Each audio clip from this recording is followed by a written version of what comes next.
Hey everyone, welcome to Things Lucy Reads. I'm Luce and this is my GAYpril book haul. You didn't hear that wrong, I did say GAYpril book haul, and the reason I called it a GAYpril book haul is because it is my April book haul and all of the books, except one, are gay. Well, queer books, but GAYpril works better as a pun, so we're going with that. The first book I have, which is the one that doesn't really count, although I guess it kind of does, is Alana the First Adventurer by Tamora Pierce, which is the first in the Song of the Lioness quartet. I was not going to include this in my haul because I was not going to keep this book. This is not the cover that I wanted, it's not the cover that I ordered, but it is the cover that I ended up with. There is a set of editions of this that have like people on the front, like paintings of people, and they are the ones that I wanted, and like I said, they are the ones that were on the website.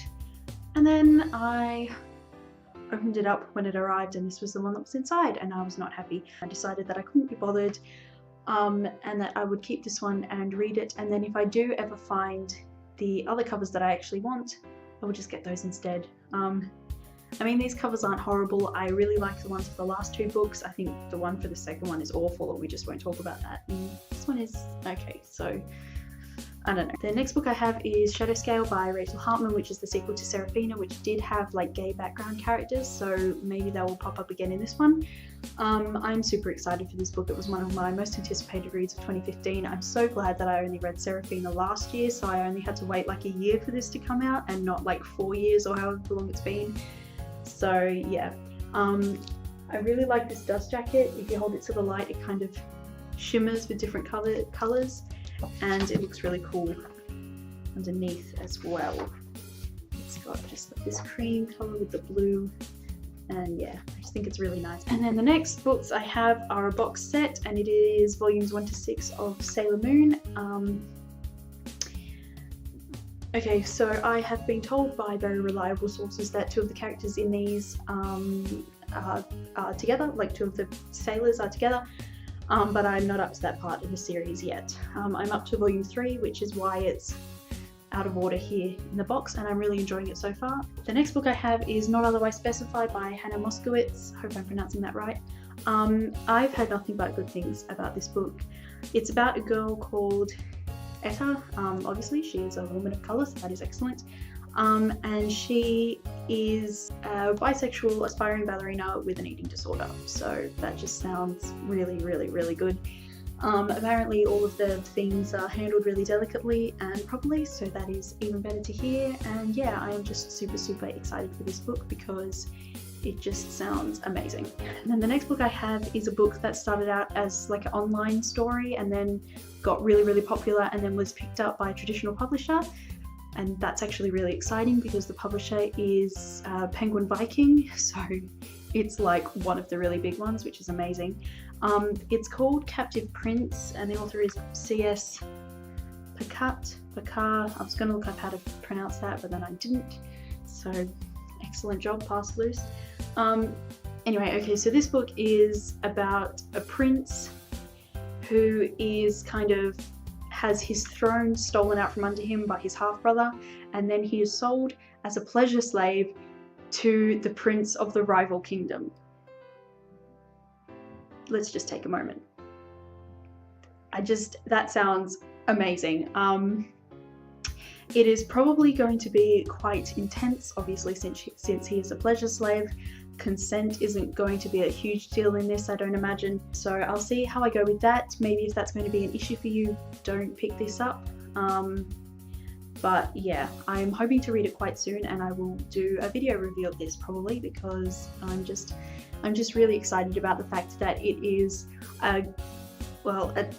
it's being marketed as a gay romance novel, and it's published by a traditional publisher, and it's actually on the shelf at my local Big W, which is amazing. We get none of the queer books ever. Not at my Big W, they just don't get in, and I don't understand why. So when I saw it, I was like super excited. So yes, I'm pretty pumped for this one, and we will see how it goes.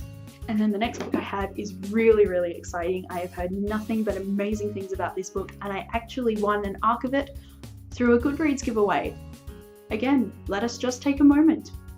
That actually happens, and I've entered a few of them, and I'm so glad that this is the one that I won, because you know, sometimes you enter them just for the hell of it, and sometimes you enter them because you really want the book.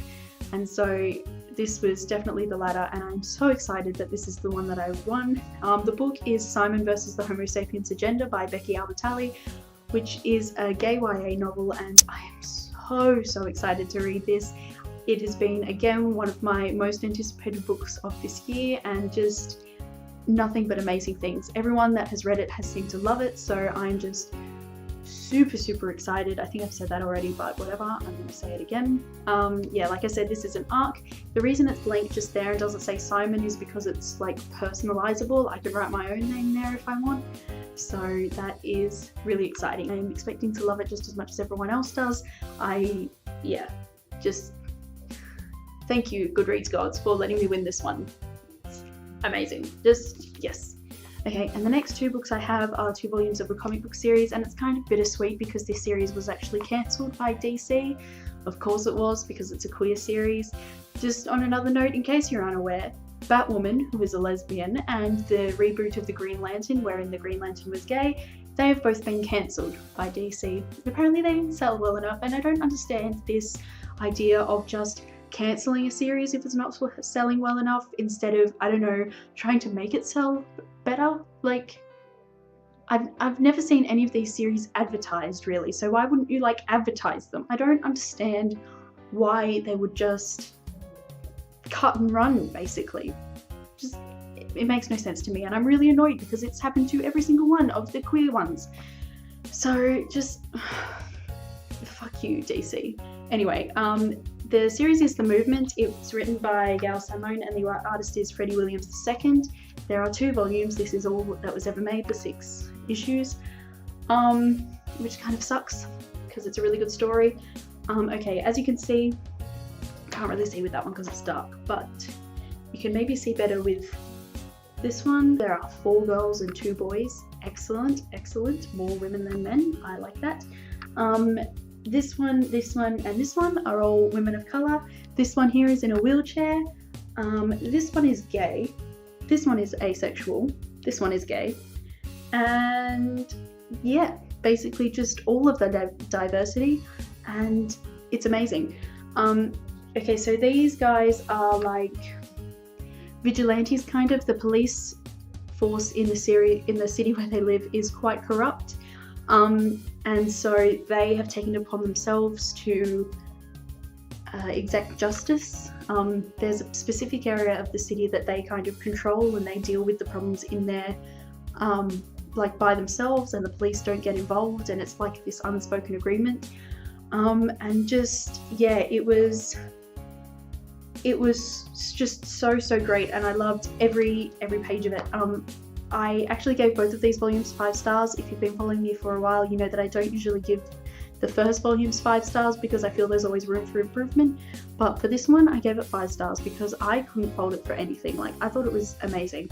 And I'm so sad that there's no more of this because it really was one of the strongest comic book series that I've ever read. And yeah, also there were quite a lot of other characters of colour in this series, not just the vigilantes, but also, I mean, this group there called The Movement, so not just within the movement, but also within the police force. So it was fantastically diverse, and